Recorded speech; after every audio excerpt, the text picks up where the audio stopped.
नमस्कार दोस्तों, आप देख रहे हैं द हिंद 24 न्यूज। मैं हूं आपके साथ एकांशा सोनी। चलिए नजर डालते हैं आज की मुख्य खबरों की ओर। অনুষ্ঠানে যোগ দিতে এসেছেন এবং সেখানে একটা প্রদর্শনী আপনি ঘুরে দেখলেন, তারপরে আপনাকে মঞ্চেও আপনি আপনার বক্তব্য পেশ করলেন। সার্বিকভাবে এই অনুষ্ঠান সম্পর্কে যদি দেখুন, শ্রী চৈতন্য মহাপ্রভুর এই পবিত্র জন্মস্থান এবং এই পবিত্র মাটি, সেখানে শ্রীল প্রভুপাদ তার উদ্যোগে এই মায়াপুর যে কেন্দ্র গড়ে উঠেছে এবং সেখানে এই যে মায়াপুর ইনস্টিটিউট, যারা সনাতন ধর্মের যে বৈদিক শাস্ত্রগুলো আছে, সেখানে সেই বৈদিক শাস্ত্রের শিক্ষা তারা বিগত 25 বছর ধরে নিরন্তরভাবে দিয়ে এসেছেন এবং প্রায় গোটা বিশ্বের 40টিরও বেশি দেশের 22,000 স্টুডেন্ট তারা এখান থেকে শিক্ষা নিয়ে, ভারতীয় শিক্ষা, সনাতন শিক্ষা নিয়ে পৃথিবীর বিভিন্ন প্রান্তে গেছে। এটা একটা বিরাট বড় অ্যাচিভমেন্ট এবং সেই জন্য সেই উপলক্ষে আমি এসেছি। আমি এই মায়াপুর ইনস্টিটিউটের সাথে সংযুক্ত প্রভুদের, ছাত্রদের, শিক্ষার্থীদের এবং যারা এই ভারতবর্ষের যে চিরন্তন শিক্ষা, যা মানুষকে ভালো করে বাঁচতে শেখায়, ঠিকমতো বাঁচতে শেখায়, সেই শিক্ষা গোটা বিশ্বে ছড়িয়ে দেওয়ার যে কাজ করেছেন, তার জন্য তাদের প্রত্যেককে সাধুবাদ জানাই এবং আমার আশা আগামী দিনে ইনস্টিটিউট আরও বড় একটা মহিরুহে পরিণত হবে।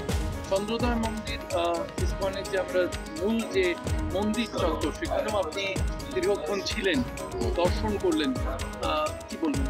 দেখুন, প্রভুর কাছে প্রার্থনা করলাম যে একসময় যে বাংলা, গোটা ভারতবর্ষের শ্রী চৈতন্য মহাপ্রভুর এই নবদ্বীপ, এখানে টোল ছিল, একের পর এক টোল ছিল নদিয়াতে, যেখানে গোটা ভারতবর্ষের বিভিন্ন জায়গা থেকে মানুষ শিখতে পড়তে আসতেন। এখন সেই বাংলা, নবদ্বীপ সব আস্তে আস্তে তার গরিমা হারিয়ে ফেলেছে বিগত বেশ কয়েক বছর। বাংলাকে আবার সেই জায়গায় যেন প্রভু ফিরিয়ে দেয় এবং আমার মনে হয় সেই নবজাগরণ শুরু হয়ে গেছে এবং মানুষ বুঝতে পারছে যেভাবে কুম্ভে, সে ভারত বা আমাদের প্রয়াগরাজের কুম্ভ হোক বা আমাদের ত্রিবেণীর কুম্ভ হোক, হাজার হাজার লক্ষ লক্ষ মানুষ যেভাবে এসেছে, প্রমাণ করছে যে মানুষের মধ্যে আবার সেই জাগরণ শুরু হয়েছে এবং মানুষ বুঝতে পারছে যে এছাড়া কোনো পথ নয়।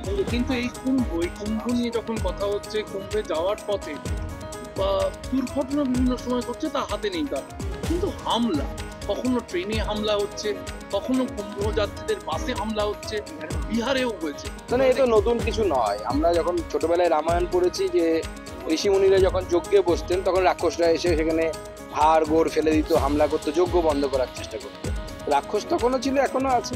তো তখন রামচন্দ্র যে কাজ করেছিল, এখনো রামচন্দ্রের হয়ে আমাদের সেই কাজ করতে হবে, রাক্ষস মারতে হবে। ট্রাম্প যে সময় দাঁড়িয়ে মোদিজির ওপর ছেড়ে দিলেন যে বাংলাদেশের বিষয়, যেহেতু আমরা মায়াপুরে দাঁড়িয়ে, যেহেতু আমরা ইসকনের প্রাণকেন্দ্রে দাঁড়িয়ে, সেই ইসকন নানাভাবে বাংলাদেশে আক্রান্ত। আপনি ভারত সরকারের অন্যতম গুরুত্বপূর্ণ একজন মন্ত্রী। ऐसे ही तमाम खबरों के लिए जुड़े रहिए द हिंद 24 न्यूज के साथ।